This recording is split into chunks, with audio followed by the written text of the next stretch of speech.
Hello class. In today's lesson, you're going to learn to interpret key features of quadratic and absolute value functions given an equation or a graph.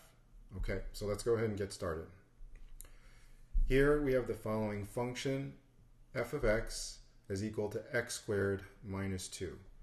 Okay, now even though I have the function drawn over here, we should know that when you have an x raised to the second power, it's going to be a parabolic function. Okay, so in looking at this graph, first we want to answer the question, what is the domain? Okay, domain represents all x values for this function that works. So in this case, this function actually goes straight up and to the left into infinity, which means it's going to cover all x values to negative infinity. And then on this side of the function, it goes straight up and to the right, and that goes up into infinity, which means that it's going to cover all of the x values to positive infinity. So the domain will then be negative infinity to positive infinity. Okay, and then in interval notation, you will see that we have parentheses here. Okay, and then to identify the range, that is the set of all y values for this function. And so we see that the lowest y value here is negative 2, and the function on both sides goes straight up into infinity. And so we would say that the range is from and including negative 2 to positive infinity. Okay, now again, note the interval notation. Because the range includes negative 2, we're going to put an open bracket here, and then going into infinity, either infinity, negative, or positive infinity, we always use the parentheses. Okay, and then to identify the x-intercept, that's where the function crosses the x-axis. Okay, we note that there are two x-intercepts, one over here and one over here. Okay, so to find the x-intercept, we would need to set the function equal to 0. Okay, we're going to set the function or the y value equal to 0. And so what we will have is 0 is equal to x squared minus 2. And then solving for x, we would get 2 is equal to x squared. And then if we square root both sides, we would find that x is equal to plus or minus the square root of 2. Okay, so then our x-intercept would be at negative square root of 2, comma 0. And then we're going to say the other intercept is the square root of 2, comma 0. Okay, so that is our answer right here for the x-intercept. Okay, now for the y-intercept, we want to know where this function crosses this y-axis. And it crosses the y-axis at negative 2.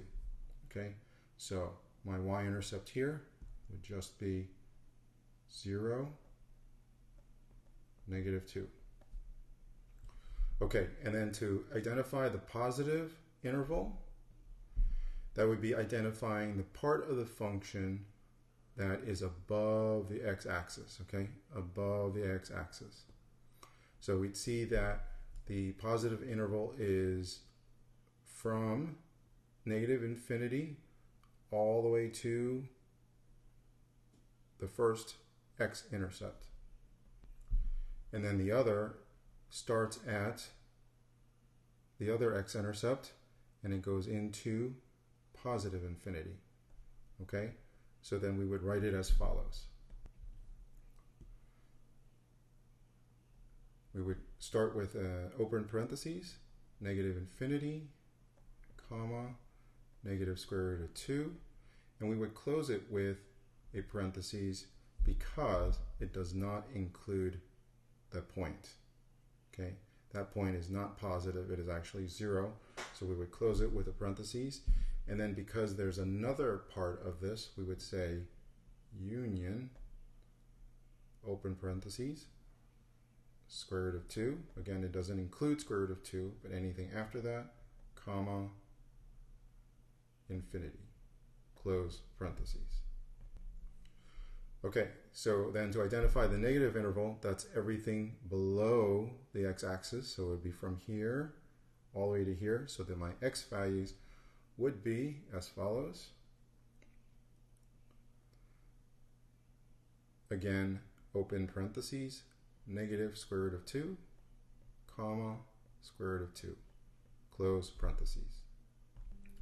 Okay, the next attribute is in increasing part of the function, and that would be from this point on would be increasing. Okay, so from here to here would be increasing. And remember that when we talk about increasing or decreasing, we're looking at it from the perspective of going from left to right. Okay, so if we're going from left to right, this part would be increasing. Going from left to right, this part would be decreasing. Okay, so the increasing interval would be as follows. It would start at 0 and not including 0, and it would go to positive infinity, close parentheses. And then the decreasing would come from negative infinity and then go all the way to 0, but not including 0. And so we close that off with a parenthesis. Okay, so what is the minimum value of this function? Well, the minimum value is right here. Okay, this is the lowest point of the function, and that coordinate is going to be 0, negative 2. And then for the maximum, we see that there is no maximum for this function. It goes up and up and up. And so we would say that there is none. Okay, and then lastly, we're looking for the average rate of change over the interval 1, 3. Okay, so over the interval 1 to 3, which means that coincides with this point here and then this point up here. Okay, so let's go ahead and label this points. This is going to be 1, negative 1, and then this point up here is going to be 3, 7. Okay, so the rate of change, average rate of change, will be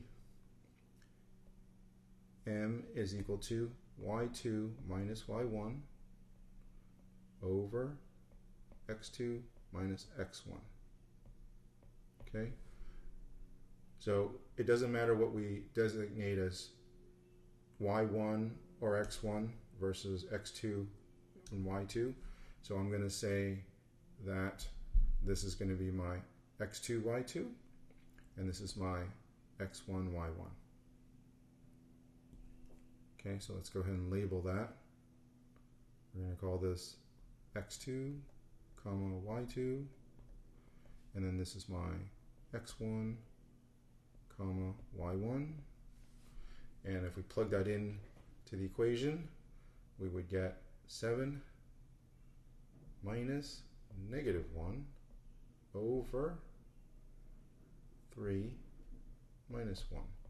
And that would become 8 over 2 or 4. So that is our average rate of change. Okay, so we looked at all of these characteristics of a quadratic function.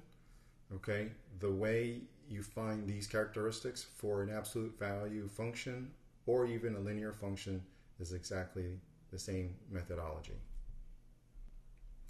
Okay, now if any of this was confusing or unclear, please go back to the beginning of this recording and listen to this again. Thank you.